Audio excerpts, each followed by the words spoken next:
Et avec Laurent Wauquiez, qui est secrétaire d'État chargé de l'emploi, un poste clé dans la situation actuelle. Laurent Wauquiez, bonjour. Bonjour. Bienvenue sur l'antenne de Radio Classique. Vous avez probablement lu l'article du président de la République hier dans Le Monde. Le pays se passionne pour cette histoire d'identité nationale. La gauche et la droite s'empoignent et personne à l'Assemblée, 50 députés. Est-ce que c'est vraiment sérieux? Je sais bien que je vous crois froid le matin, mais enfin quand même, c'est vrai que pour l'opinion, c'est un peu bizarre. Oui, la première chose, et qui je pense est une vraie leçon de ce que vous avez dit, c'est vrai que c'est un débat qui intéresse beaucoup les Français. Ouais. La deuxième chose... Et pas les députés. Et pas une certaine partie des députés. Et je pense que c'est un vrai signal d'alerte pour la classe politique.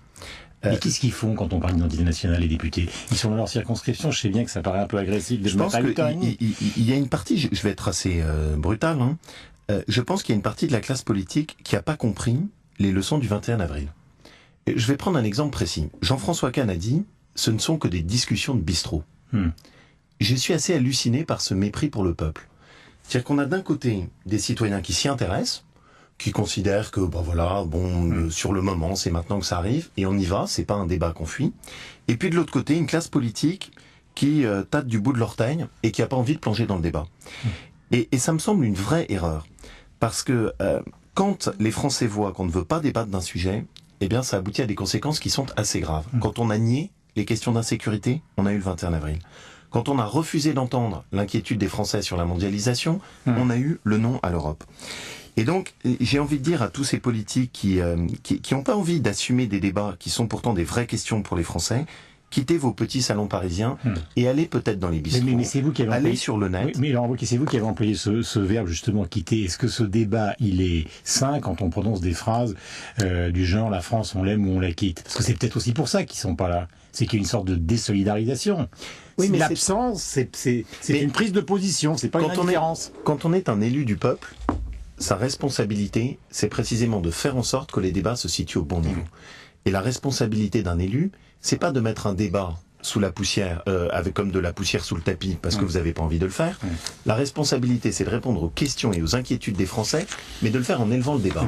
Et finalement, c'est ce qu'a fait hier le président de la République avec sa tribune dans Le Monde. Il a placé le débat sur l'identité nationale au niveau où il doit être. C'est quoi ce débat? Ce débat, c'est de dire, dans la mondialisation, il y a un équilibre à trouver entre, d'une part, l'ouverture à la différence, et d'autre part, le maintien de l'identité. Ouverture à la différence, acceptation de l'autre, acceptation d'un islam de France, acceptation de la différence. Il y a beaucoup de gens qui disent stigmatisation, c'est-à-dire que l'acceptation de la différence et en même temps cette nécessité de se situer justement dans la mondialisation, ça tout le monde est d'accord. Mais pendant ce temps-là, il y a les contrôles d'identité au faciès, pendant ce temps-là, il y a un comportement, on a entendu un élu dans une ville de province dire qu'il y avait trop d'Arabes en France, vous le savez, vous le connaissez, vous êtes député de la Haute-Loire, vous n'êtes pas un type qui connaissait pas du tout ce que c'est que la France profonde. Surtout que, moi je connais parce que je suis élu effectivement d'un département, la Haute-Loire, où ces questions sont aussi des questions qui intéressent, et puis aussi parce que je parle arabe, que j'ai vécu en Égypte, donc c'est pas des questions que je prends à la légère. Si je prends le cas de la Haute-Loire chez moi, je suis maire d'une ville, le Puy-en-Velay, qui fait 20 000 habitants, qui est une ville dans laquelle la tradition chrétienne est importante, c'est un des points de départ de Saint-Jacques-de-Compostelle. Bon, et dans le même temps, j'ai une communauté musulmane qui est importante, qui vit dans le plus grand respect de la ville, qui a construit une mosquée parfaitement intégrée dans le paysage urbain.